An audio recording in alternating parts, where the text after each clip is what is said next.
एक माली की बेटी बैगन के बगीचे में जाकर के गा रही है।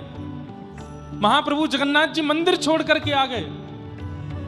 लौट करके जब गए तो वस्त्र फटे हुए मिले। पुजारियों ने पूछा, जय जय कहां गए थे? बोले, एक माली की बेटी बैगन के बगीचे में गा रही थी, सुनने गया था। एक हिंदू व्यक्ति गीत गोविंद का पाठ करता था और उसका मित्र एक मौलवी था। उस मौलवी ने कहा कि मुझे तुम्हारे ईश्वर का दर्शन करना है, कोई तरीका बताओ।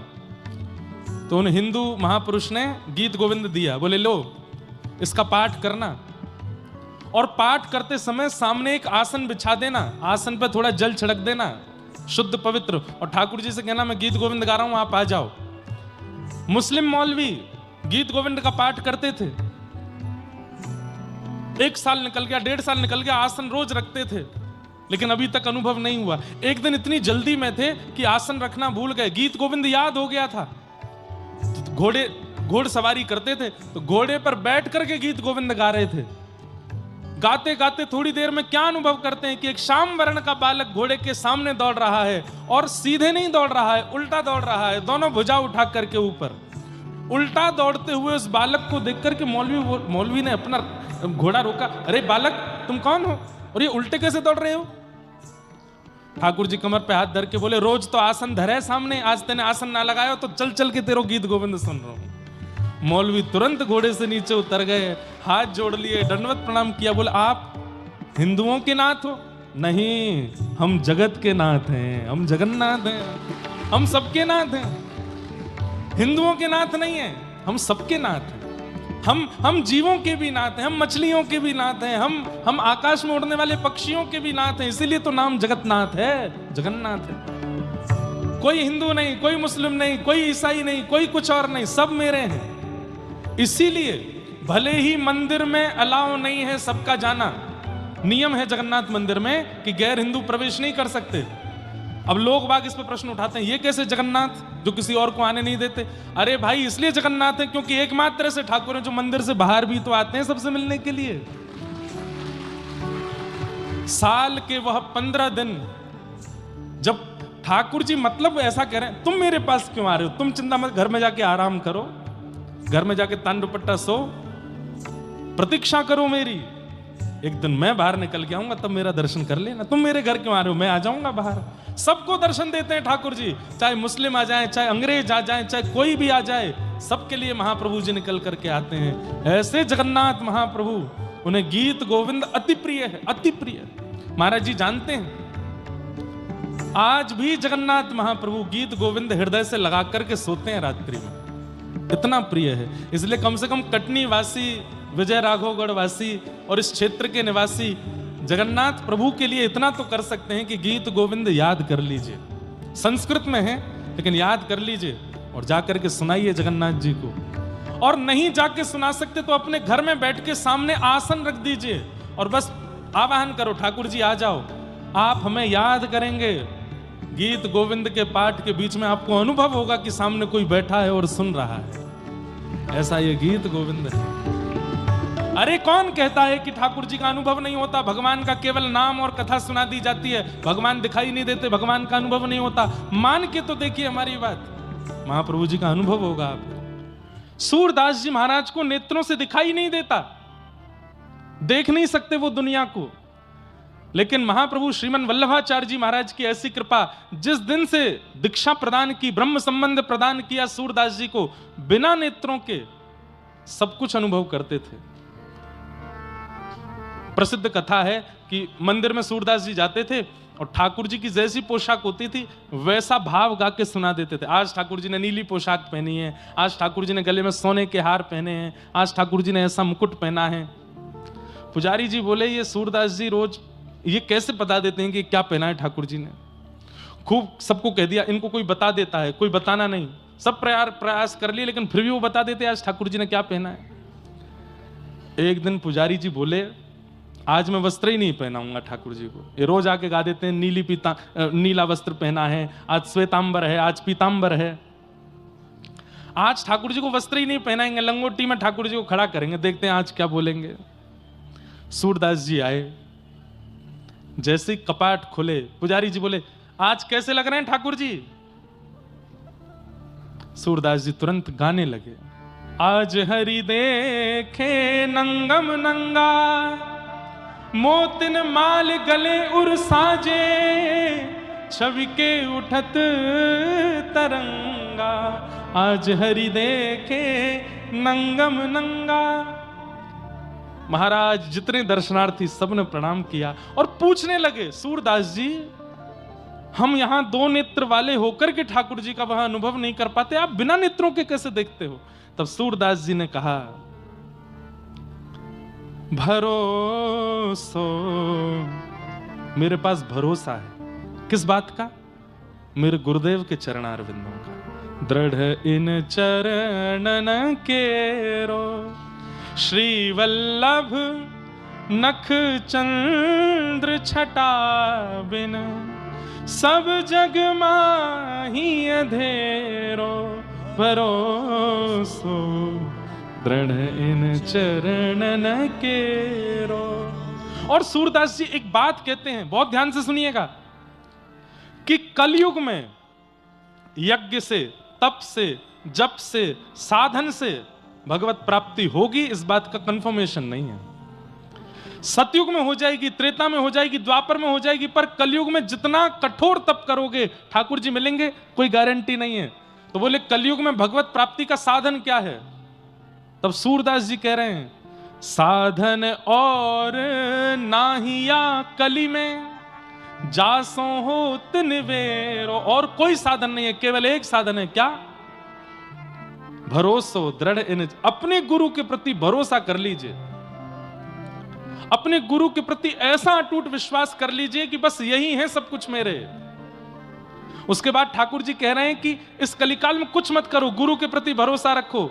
सूरदास जी कह रहे हैं, मैं प्रमाणित होकर के कह रहा हूं, सूर कहां कहे दुविध आंधरो। बिना नेत्रों का सूर कह रहा है कि मैं सब देख लेता हूं अपने गुरु की कृपा से। इससे बड़ा मैं प्रमाण क्या दूं आपको? इसलिए भैया प्रभाव देख करके नहीं, स्वभाव देख करके गुरु बनाइए, लेकिन गुरु बनाइए जरूर। आजकल प्रभाव बहुत होने लगा, हमारा भी हो रहा है, हमको बहुत डर लगता है इससे, लेकिन हम सत्य बता रहे हैं। प्रभाव देख करके गुरु नहीं बनाइएगा। देख लिया चकाचौंध है महाराज गुरु जी की, धुआंधार भीड़ चलती है आगे पीछे, ना। गुरु वो जो स्वभाव से सामान्य हो, गुरु वो जो स्वभाव से सरल हो। और एक बात बताएं, गुरु की पहचान, वैसे तो गुरु को परखना नहीं चाहिए, पर जिनको देखते ही, जिनकी वाणी सुनते ही, जिनकी उपस्थिति होते ही कोई इंसान ना दिखता हो, ठाकुर जी का स्मरण होता हो, समझो वही आपके गुरु हैं। और एक बात और बोल दूं, एक बात और सुनिए फिर बजाना ताली। जिनकी बातें सुन के, जिनकी उपस्थिति होते ही, जिनके प्रवचन सुनते ही, जिनको प्रणाम करते ही, जिनको दर्शन करते ही अपने सालों साल के अंदर विराजमान अवगुण को छोड़ने का मन कर जाता हो, समझो वही गुरु है। ये गुरु है। मैं व्यसनी हूं, मैं क्रोधी हूं, मैं लोभी हूं, और ये वर्षों से मेरे चित्त में है, लेकिन मैं इस दोष को निकाल नहीं पाड़ा। लेकिन सन्मुख कोई ऐसा महापुरुष आया जिसके आते ही मन में भाव आया कि अब क्रोध का त्याग कर दूं, अब लोभ का त्याग कर दूं, अब मोह का त्याग कर दूं, अब व्यसन का त्याग कर दूं, समझो वही गुरु है। आपके लिए ही भेजा ठाकुर जी ने। गुरु वो नहीं जो आपसे कहे चेला राम तुम भी थोड़ा सा धुआं उड़ाओ, हमको भी उड़वाओ। चेला राम तुम भी चलो थोड़ा सा ऐब कर लो, हमको भी करवाओ। वो गुरु नहीं। गुरु वही जो हरीसों में लावे, गुरु वही जो सदमार्ग दिखावे, गुरु वही जो भक्त बनावे, और गुरु वही जो सब छुड़ाए वृंदा विपिन बसावे। वो गुरु है। आप रहते कटनी में हैं, आप रहते जबलपुर में हैं, आप रहते मध्य प्रदेश में हैं, लेकिन गुरु के आश्रय से सदा चित्त जगन्नाथ में रहता है, द्वारिका में रहता है, बद्रीनाथ में रहता है, वृंदावन का स्मरण करता है, समझो वही गुरु हैं। इसलिए प्रभाव के गुरु नहीं, स्वभाव के गुरु बनाइए। और एक बात बोलें, केवल गुरु की बात नहीं है, प्रभाव देख करके कोई संबंध मत बनाइए। ना मित्र बनाइए, ना भाई बनाइए, ना पत्नी बनाइए, ना पति बनाइए। और ये सामाजिक संबंध जो बन जाते हैं हमारे कई सारे, अरे तुम मेरे मुंह बोले बहन हो, तुम मेरे मुंह बोले भाई हो। प्रभाव देख करके सब बहुत जल्दी बना लेते ना, प्रभाव नहीं, प्रभाव का स्वरूप है, बहुत दिन तक टिकता नहीं है, पर स्वभाव सदा रहता है, सदा रहता है। रावण प्रभावशाली था, और मैं अगर कह दूं तो प्रभु श्री राम के समय पर कुछ समय के लिए प्रभु श्री राम से ज्यादा प्रभाव कहीं ना कहीं रावण का हो रहा था, लेकिन प्रभाव नहीं, स्वभाव की विजय हुई। श्री रामचंद्र कृपालु भज मन हरण भव भय दारुणौ, नव कंज लोचन कंज मुख कर कंज पद कंजारुणौ। श्री राम, उनके स्वभाव की विजय हुई। वो मर्यादा पुरुषोत्तम है, पिता के प्रति मर्यादा, पत्नी के प्रति मर्यादा, मित्र के प्रति मर्यादा, अरे कहां तक है शत्रु के प्रति मर्यादा, सब मर्यादाओं का पालन करने वाले राघव जी की विजय हुई। क्यों? प्रभाव नहीं, स्वभाव। और आप सबसे भी एक निवेदन करें, अपने प्रभाव पर काम मत कीजिए, स्वभाव पर काम करो। प्रभाव देख करके तो कोई भी नतमस्तक हो जाता है, पर स्वभावशाली व्यक्ति तो स्वप्न में भी आता है, स्वभावशाली व्यक्ति तो चित्त में भी रहता है, स्वभावशाली व्यक्ति तो सदा स्मृति में रहता है। इसलिए स्वभाव बनाइए ऐसा कि सबके प्रिय बन जाओ, और जिस दिन आपका स्वभाव सर्वप्रिय हो गया, समझ जाइएगा आप ठाकुर जी के प्रिय हो गए हो, ठाकुर जी को भा गए हो। स्वभाव पर क्रिया करो। तो गुरु जीवन में निश्चित होने चाहिए। एक प्रसंग, एक कथा सुना दें, इस कथा से आप लोग गुरु कृपा को समझिएगा, और दो चार बातें और होंगी इसमें, उन पर ध्यान मत देना। एक गुरु जी थे, संत थे, तो उन संत का बहुत बड़ा आश्रम था, नदी के किनारे गंगा जी के तट पर। बहुत सारे साधु महात्मा उनके साथ रहते थे, बहुत सारे साधु महात्मा उनके साथ रहते थे। एक बार उन गुरु जी का, सन्यासी महात्मा थे, किसी स्त्री पर मन आ गया और वो महात्मा जी ने ब्याह कर लिया। अब ब्याह करते ही महाराज जितने साधु महात्मा रहते थे मठ में, सब छोड़ छोड़ के जाने लगे। बोले ओहो, अब तो सब बर्बाद हो गया ना, तो भजन करने के लिए आए थे हम, तो घर बार छोड़ छाड़ के, हमारे गुरु जी ने ही ब्याह कर लिया। सब छोड़ छोड़ के चले गए गुरु जी को, एक चेला नहीं गया। यहां पर गुरु जी की क्रिया पे ध्यान मत दीजिएगा, चेले के विश्वास पे ध्यान दीजिएगा। उसने गुरु जी का त्याग नहीं, तो गुरु जी बोले भाई सब तो चले गए, तुम भी चले जाओ। नहीं गुरु जी, मेरा आपके प्रति दृढ़ विश्वास है, आप जो कर रहे हैं, जो किया होगा, मुझे पता है कि सब सोच समझ के किया होगा, मेरे मन में संशय नहीं, मैं आपकी सेवा करूंगा। और आपको जो प्रिय है, हमारी गुरु मां, वो हमको और ज्यादा प्रिय, हम उनकी भी सेवा करेंगे। तो उस शिष्य ने गुरु का त्याग नहीं किया। वैकुंठ में बैठे हुए नारायण भगवान इतने प्रसन्न हो गए, लक्ष्मी जी से बोले देखो, गुरु निष्ठा इसको कहते हैं कि गुरु जी ने बेचारों ने कुछ भी किया हो, लेकिन शिष्य की निष्ठा देखो, गुरु के प्रति त्याग नहीं किया।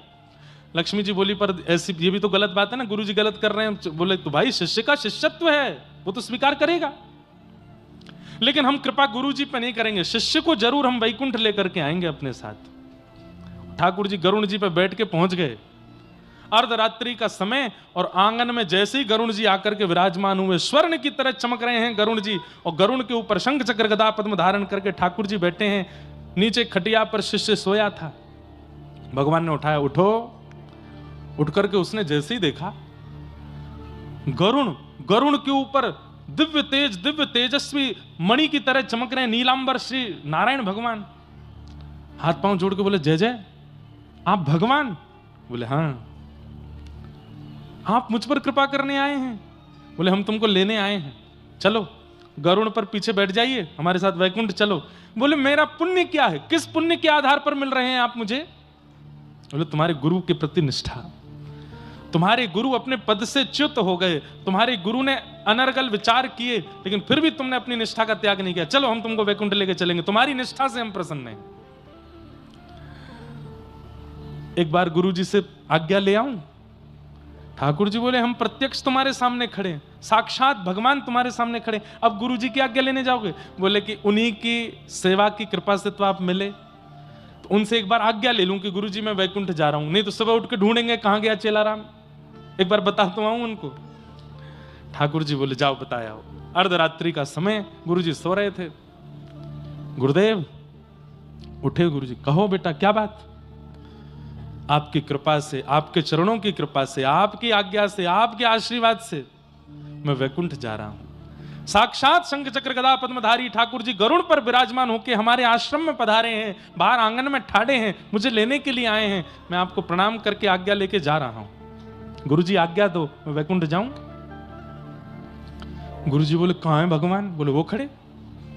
गुरुजी ने बाहर झांक के देखा, कोई दिखे नहीं। बोले मुझे नहीं दिख रहे। बोले तुम पहले ठाकुर जी से कहो मुझे दिखें, मुझे दर्शन दें, तब मैं आज्ञा दूंगा। अरे गुरुजी अभी रुको। दौड़ के गया, ठाकुर जी। बोले जी मेरे गुरुजी को दर्शन दो, उनको जब आप दर्शन दोगे तब वो आज्ञा देंगे मुझे जाने की। भगवान बोले तुम्हारे गुरु के ऐसे कर्म नहीं है कि मेरे दर्शन कर पाए वो, तुम तो सीधी आज्ञा लो, चलो हमारे साथ।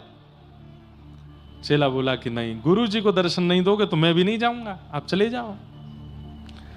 ठाकुर जी बोले रुको हम होते हैं प्रकट। तुरंत प्रकट होकर ठाकुर जी ने दर्शन दिए। गुरु जी के हाथ पैर कांपे, आंखों से आंसू।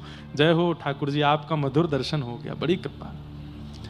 चेला बोला गुरु जी अब आज्ञा, मैं जाऊं। बेटा अकेले जाओगे, हमको नहीं लेके चलोगे साथ? तुम बेटा वैकुंठ में मेरी सेवा के बिना कैसे रहोगे? और तुम चले जाओगे तो यहां मेरी सेवा कौन करेगा? तुमने विचार नहीं किया एक बार भी? चेला तो रोने लगा, अरे मेरे गुरुदेव आपको मैं नहीं रुकिए। ठाकुर जी बोले जी गुरु जी भी चलेंगे वैकुंठ। ठाकुर जी बोले सुनो, वैकुंठ जाने के नियम होते हैं और तुम्हारे गुरु जी ने सारे नियम उल्लंघन किए हैं। चुपचाप बैठो, चलो हमारे साथ। हमने एक बात मान ली, अभी बार बार तुम्हारी बात नहीं मानेंगे। सुनिए ठाकुर जी, मैंने तो नहीं बुलाया था आपको, खुद आए हो आप। मेरे गुरुजी जाएंगे तो मैं जाऊंगा, नहीं तो मैं भी नहीं जा रहा। या तो मेरे गुरुजी को लेके चलो, नहीं तो खा लिया। गरुण जी बोले जय जय। ठाकुर जी एक बार बोले चलो गरुण, इसके तो बड़े नखरे हैं। गरुण जी बोले लक्ष्मी जी को क्या उत्तर दोगे? उनसे तो आप बड़ा कह के आए थे, इसकी निष्ठा पे मैं प्रसन्न हूं, इसकी निष्ठा पे मैं राजी हो गया हूं। ले चलो, कौन से वैकुंठ में जगह बहुत है। आज तक सुना गया गुरु कृपा से चेला तरे हैं, आज सुन लेंगे कि चेला की कृपा से गुरु भी तर गए। नहीं, सुनिए मैं थोड़ा संशोधन करूं। गुरु की कृपा से चेला तरे हैं, पर चेला की निष्ठा से गुरु उतर रहे हैं, यह पहली बार होगा। चेला की कृपा नहीं होती, चेला की निष्ठा होती, शिष्य की निष्ठा होती है। ठाकुर जी बोले जल्दी करो, हम पे समय नहीं है, बैठो। अपने गुरु जी को भी बैठाओ, चलते हैं इनको लेके। गुरु जी चलिए। ठाकुर जी राजी हो गए। जैसे ही गुरु जी तैयार हुए, बोले सुनो चेलाराम, गुरु मां को बताया हूं कि मैं वैकुंठ जा रहा हूं। जैसे ही दौड़ करके गए, बोले सुनो अब तुम आश्रम का ध्यान रखना, खूब प्रेम से यहां रहना, सब संपत्ति तुम्हारी है, हम तो चले। बोले कहां? ठाकुर जी आए लेने, वैकुंठ जा रहे हैं, मुझे भी ले चलिए साथ में, मैं यहां अकेले क्या करूंगी। गुरु जी चेलाराम से बोले ए चेला। बोले हाँ। गुरु मां भी जाएंगे साथ में। अरे अरे फिर तो आनंद ही आ गए दोनों। गुरु मां गुरु जी, उनकी वैकुंठ में भी सेवा करूंगा, अभी कहता हूं। ठाकुर जी बोले हाँ, थोड़ा सा आगे खिसको, जगह बनाओ पीछे। बोले क्यों, अब क्या है? बोले गुरु जी भी जाएंगे, मैं भी जाऊंगा, गुरु मां भी जाए। ठाकुर जी बोले बिल्कुल नहीं, उसको तो हम बिल्कुल नहीं लेके जाएंगे, जिसने बेचारे सन्यासी का जीवन बर्बाद कर दिया, पूरा मठ मंदिर बिगाड़ दिया, उसको लेके जाएंगे हम? बोले देखिए, वो नहीं जाएंगी तो गुरुजी नहीं जाएंगे, गुरुजी नहीं जाएंगे तो मैं नहीं जाऊंगा, खाली हाथ जाओ। अंत तो गत्वा, चेला भी गए, गुरुजी भी गए और वो माता जी भी गई, तीनों को लेके ठाकुर जी वैकुंठ पहुंचे। लक्ष्मी जी ने जैसे ही देखा, बोले लेने तो आप एक को गए थे। बोले कि उसकी निष्ठा ऐसी है अपने गुरु के प्रति। क्या समझ, इस कथा से क्या समझ में आया? इसका मतलब यह नहीं है कि कोई कुछ भी करे और आप उसके प्रति फिर भी वैसी भावना नहीं है। भावना आपकी निष्ठा की है। ठाकुर जी आपकी निष्ठा से रीझते हैं, और जिसके प्रति आपकी निष्ठा है, यदि वो कुछ गलत कर रहा है तो उसको न्याय देना, दंड देना, ये ठाकुर जी का काम है।